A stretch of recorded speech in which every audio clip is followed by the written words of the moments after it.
Welcome to Around Town, featuring what's going on here in the greater Concord area, especially after a fresh snowstorm.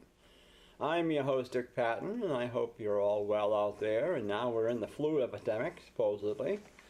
And I hope you're thinking about buying those Valentine cards, because they're right on the shelves and people are buying them. But with me today, I'm pleased to have former State Representative Max Abramson, who's been a guest here off and on my show, and Max is a good friend of mine. And so, how are you, Max? Lousy. Still not getting used to the winter. I told you I was late for lunch today, and that was after I dusted all the snow off the windshield of my car and all the windows. This big packed on layer of ice, so I had to sit there for about 20 minutes fighting to get all that ice 45 minutes late. No, I was 27 minutes late. Supposed to be there at 1 o'clock, and I got there at 1:27. I know. Boy, I was there at 12:45, but that's okay. I enjoyed the lunch, and I appreciate that. So sorry about making you wait. I know. That's my life, you know. I'm always making somebody wait, but anyway. So, I don't have you to pick on anymore about the legislature so much, but you're so too much, because you're not a Republican anymore. You're a libertarian, and that's fine. And but there are some things it's nice to get the opinions, because it's always hopping at the State House, regardless if you want it to hop or not. It hops. But now, of course, we talked over lunch about the rail study now, because the governor has now decided to hop on board, and I'm glad of it. You know how the conductor says, on board, you know. All on board? All on board, you know, and all that jazz. I used to yell that out as a kid. When I saw that on the cartoon, I would yell that out till I wore out my mom. I love trains. We made a lot of noise as a kid. Oh, and I had a little train set as a kid. Oh, we all did. Well, I won't say I had a train set, but it wasn't the official Lionel one that my cousin had. They couldn't afford that. But I had another one that they had an electrical box, but for some reason it didn't really seem to want to work on the track. But it was nice to have, and again, it wasn't the Lionel, but I still love the trains. And I've taken the North Conway Scenic one, the one up there that goes over that big whatever it is, the wooden bridge in, I think it's Bartlett, but anyway. And I now have the University of Michigan official train set with about 6, 7 cars on there. Every time I think they're done, I get another car. But I have no place to set it up. But anyway, I've got it. And I have a Christmas train set that I've set up once. And I don't know whatever else I got. But anyway, I'm glad to see that he is at least opening up to the opportunity for us to have passenger rail, even though Nashua had started the ball rolling on their own down there, which I was happy about that one. But anyway, it's the $4 million study that he wants to initiate. And so I meant to say this last time I was on. We're getting into the rail system. I'm from Seattle, as I'm sure that you know. Yeah, I have friends up in that area. And we have 4 different state-run rail monopolies up there. There's a subway system, there's a light rail system, there's a heavy rail, I think there's also a sounder rail or something like that. But 3 of them are running near empty. And the light rail system, they figured out what the costs were on that. If they ran full, the cost of that state-run rail system would be something like $4,000 per passenger each way, just for debt maintenance. That's ongoing debt maintenance forever. And it's an outrageous cost. And so what's happening is, as they keep expanding public transit, I believe in private transit and private rail, but as they keep increasing the subsidies, they're running more buses. And the average metro bus only has 2.2 passengers per bus. And when you look inside the light rail system, it runs empty every single time. So what they're doing now, what King County's doing, and what the powers that be in Washington State are doing, is they're darkening out the windows, because everyone was coming in and complaining and saying that the buses were empty. Because you look inside and they're running buses all over King County and Snohomish County and That's where Pierce my County. friend is from, Snohomish County. It's a beautiful, beautiful area, but the traffic congestion is terrible, and the reason is they pull about 35% of the transportation budget out to subsidize transit, and the buses that they're running everywhere, when they run them empty like that, they eat up as much fuel as 5 to 10 cars, and they cause as much traffic congestion as 5 to 10 cars, and the double-decker ones that bend around like a caterpillar. Those ones add even more traffic congestion, and they don't have any money left to widen the roads. And what we found is, there's a Republican approach. I talk about political constituencies. The Republicans have their constituencies, the Democrats have their constituencies. The Republicans have defense, agriculture, and infrastructure, highways, roads and highways, because they're tied to business. And the Democrats have the transit unions and the people who build the rail systems and whatnot. And so what's happened is they're now quantitatively comparing which one works better, and they're finding that overwhelmingly the Republican approach of widening roads, improving capacity, is working to reduce traffic congestion. And I think it's all 10 of the 10 worst cities and counties for traffic congestion are Democrat. And it's not so much an ideological difference, it's the way that the constituencies break down. That if you run as a Democrat, the only way you can get elected is you have to go get support from the transit unions and the rail groups and whatnot. But when you sit down and compare it, if you're only concerned about traffic congestion, I have to give it to the Republicans. They are better on the traffic issue. But the main reason that's happening is it's just how the constituencies break down.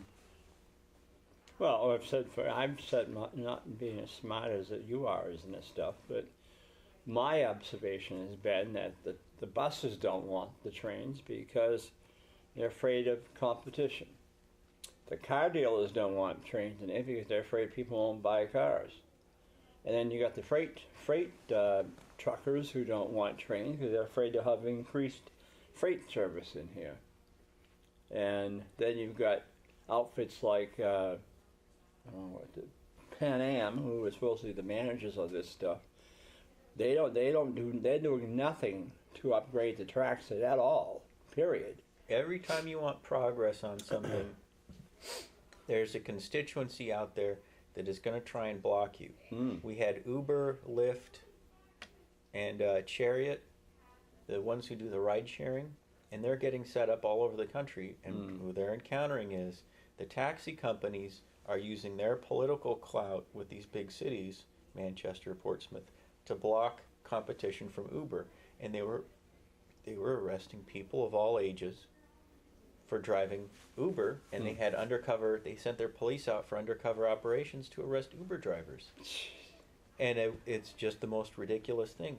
Hotels were blocking Airbnb.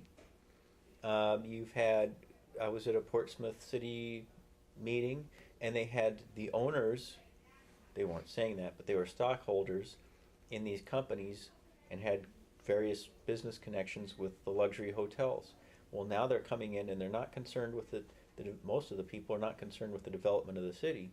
Their only concern was trying to prevent any new luxury hotels from coming in. So they're trying to block competition.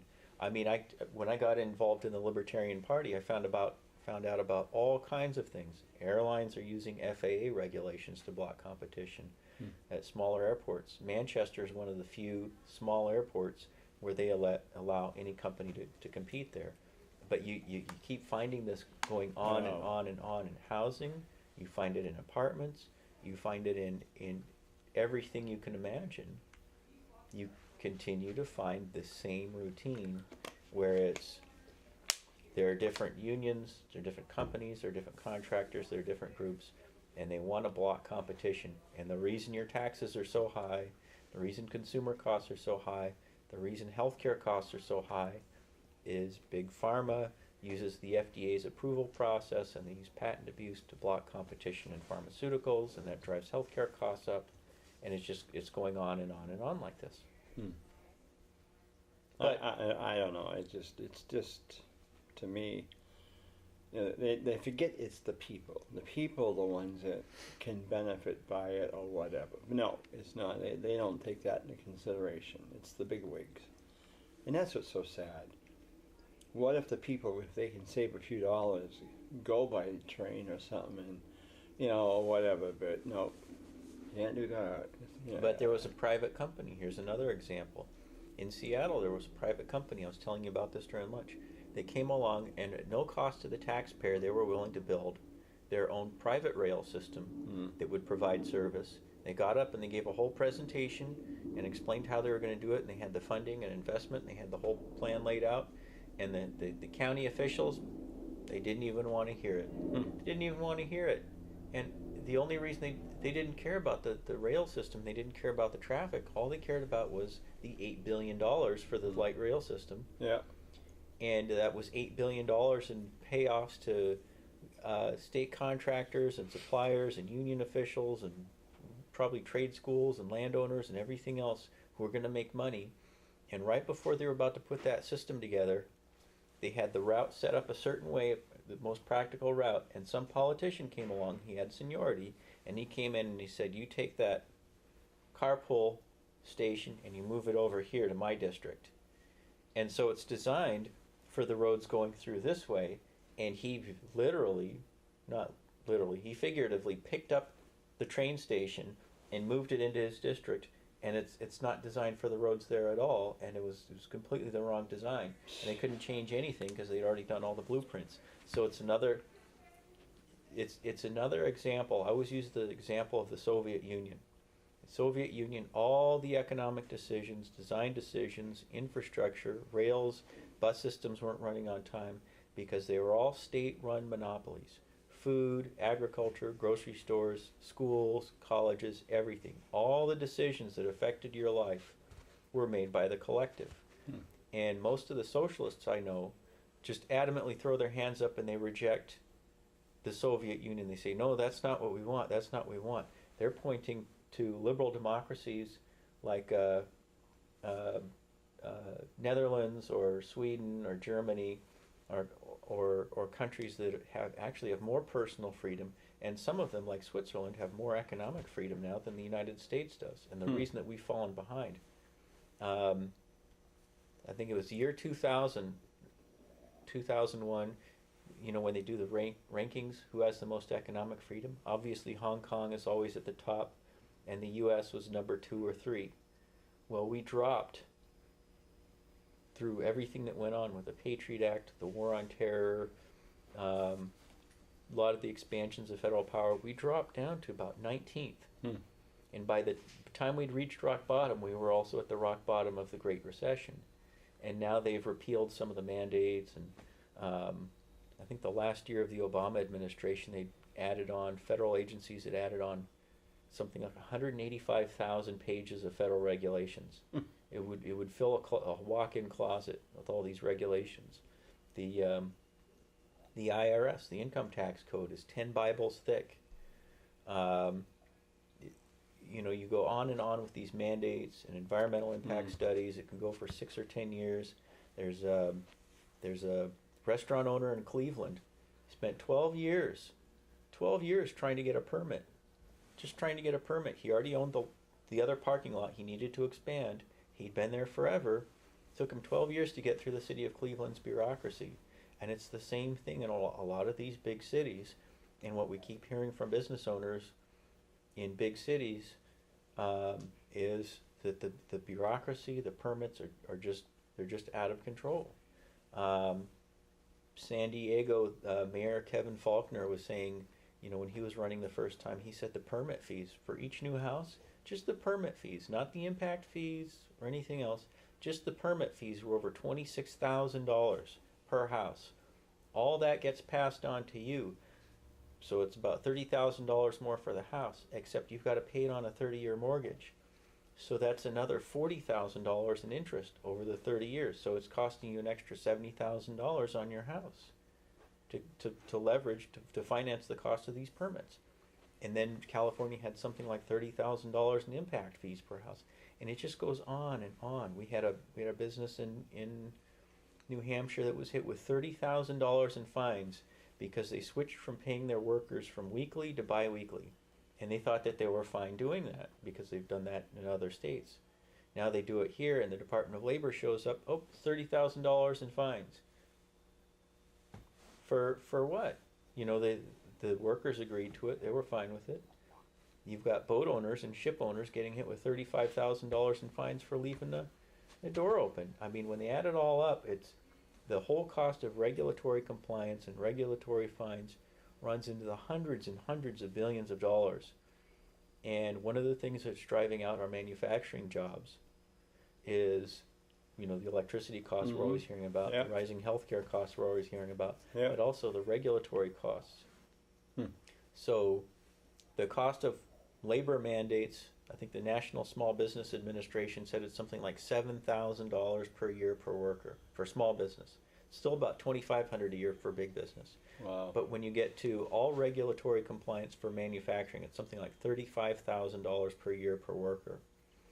And they found that liability costs were another one that's costing us a lot of jobs and driving a lot of businesses out.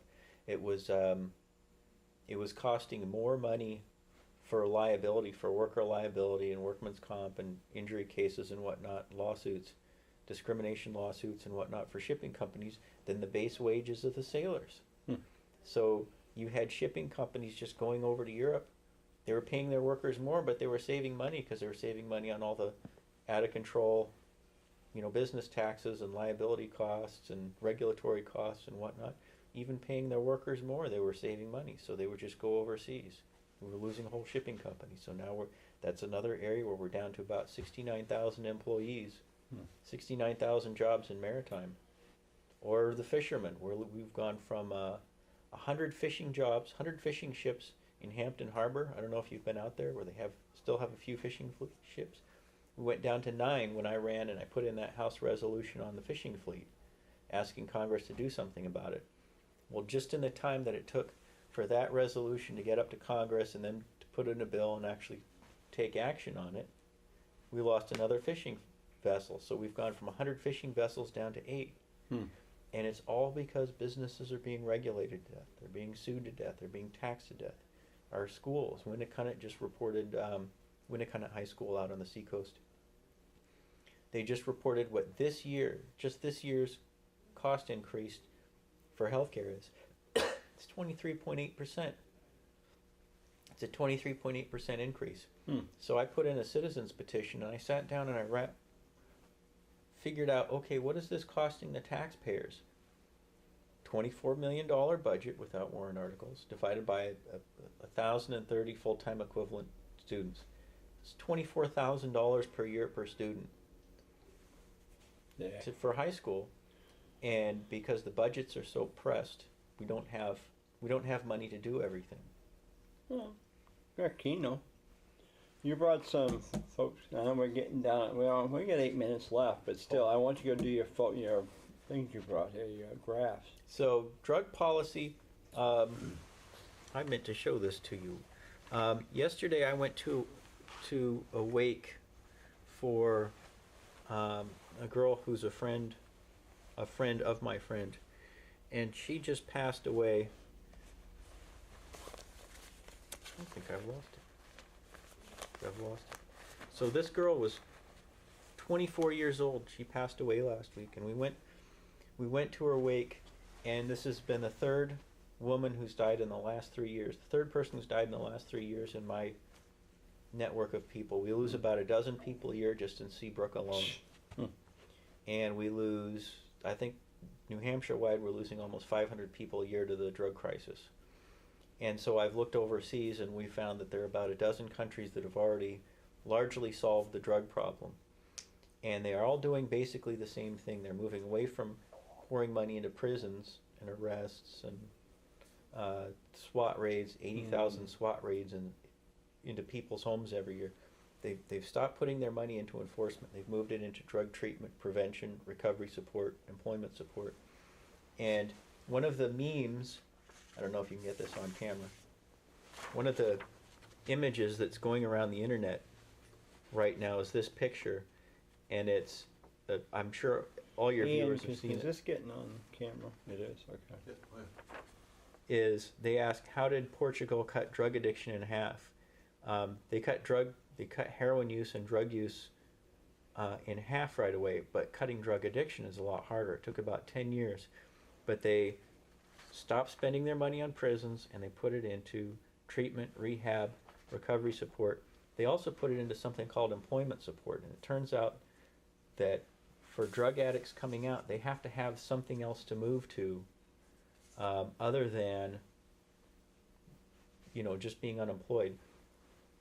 What we're finding is if you take someone who's already lonely, stressful, put them in prison, get them involved with prison gangs, and then send them out onto the street, now they've got a felony conviction, they've got a prior arrest record, they've got all the connections and probably prison tattoos. And now they come out and they're unemployed and they're unemployable, and what happens to them? Almost all of them end up back out, not only back into drugs, but now they're getting into crime, and now they're involved with violent prison gangs and whatnot. So what we found is over 50 years of the war on drugs, every time they've stepped up the war on drugs, crime's gone up. Over that time frame, drug use has more than tripled, from about 20 million users to 60 million users. So all these other countries, Switzerland, Norway, Netherlands, Britain, Belgium, they're all moving away from prisons and they're moving towards treatment because they find that treatment and recovery support and employment support work better. They take people out of treatment, they put them into a good recovery support program that goes for 18 months or so, but they also put them to work. Portugal has found that they save money, and Vermont has found that they save money with recovery support because if they can make it stick, they don't have to put somebody through treatment 3, 4, 5, 6 times. Yeah. But eventually you find a few people who can't quit, and so Switzerland came up with something that was unusual called diamorphine clinics, and it's kind of like the patch. It's like a nicotine patch for somebody who's trying to quit. Yeah. And that's a matter of getting someone down from, I think, illegal straight heroin. The junkies are using up to 2,000 milligrams a day. An enormous amount would be enough to kill somebody like us. Because they're using it continuously through the day.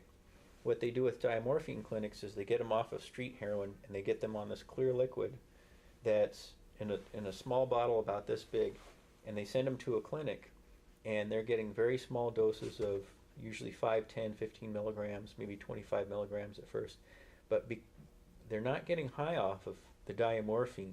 They're getting just enough of that to kind of cut the edge off, to kind of cut the cravings off. It turns out that that's usually enough to kind of flip the switch and take the demand off so they can go through their day. Yeah. They get jobs, and these were what they considered to be chronic, incurable heroin addicts who they figured were done, that they were going to be heroin addicts for life.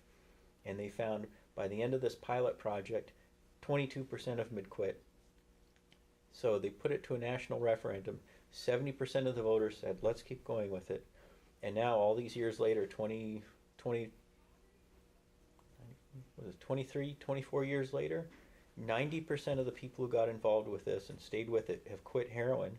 These were chronic, incurable heroin addicts. And now that they have physiologists and sociologists and drug policy experts who are saying that probably all of these people will eventually be able to quit. So they'll have a 100% success rate with that. And now you have more and more countries like Britain, Canada, Belgium, Netherlands, some Scandinavian countries are now looking into this, and you have more and more countries moving to harm reduction. Yeah. And I wanted to show this one also. This one's also going around the internet, and it's about harm reduction. And what you see at the top are Western countries like Australia and Switzerland are starting to do things like needle exchange programs. We legalized needle exchange programs last year. The Narcan bill is an example of harm reduction. I have some reservations about it, but I voted for it because it saved some lives. We've had a couple of other bills go through. We had the immunity bill go through. We might do another one. I had a bill called Jesse's Law, which if I run again for State House, I'll introduce it again. But if you look at HIV rates, Australia Switzerland, and other harm reduction countries have really drastically reduced the number of new HIV cases.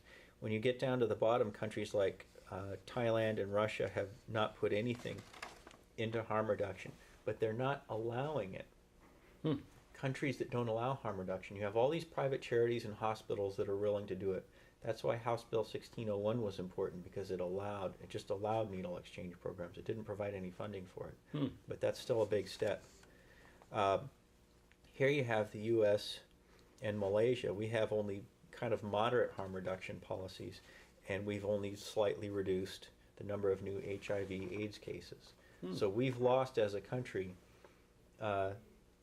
something like 1 million people to AIDS already, and we have over 1 million Americans who are infected. And I have a close friend named, I guess I'm not supposed to mention his name, but I have a close friend who is HIV positive. He's gone through every single AIDS drug there is to keep himself alive. As soon as the virus mutates again, there are no more drugs left. Once this one is run out, he's going to die. It's going to take his life within about 6 months. So all these people, well, the death rate from HIV has gone down, the infection rates are going up, and we're going to lose. We have over 1 million people who are HIV positive, and we still are very, very far behind on harm reduction. Wow. But that's, in my opinion, that's another reason why we need the Libertarian Party. We need to get libertarians elected to the legislature to provide policies like this, so that we can kind of get caught up with the rest of the world and get caught up on best practices. Interesting. Well, we're coming to a close. We've got 22 seconds left, and you've been, once again, a full book of knowledge and a lot to think about. And I hope you do go back. I hope come June you will file again. I'm thinking about it, but... Well, I hope so. I think we need definitely need your outlook up there on things. Gives us another point to look at, so... Because you've got such diehards up there that won't do anything. But anyway, so you have a great... We've been talking with former State Representative Max Abramson, and now he's a member of the Libertarian Party, and if you have any questions on that, or anything he's talked about, by all means, get in touch with him, or get in touch with me, and I will get in touch with him, because that way there will get his number out there, but unless you want it out there. But other than that, thanks to Ian Marx over there, and again, we want to hear your opinions on some of these things. This is an election year coming up. Even though it's early, it's still coming up. And filing period starts early June. So with that in mind, thank you for joining us on Around Town. I'm your host, Dick Patten.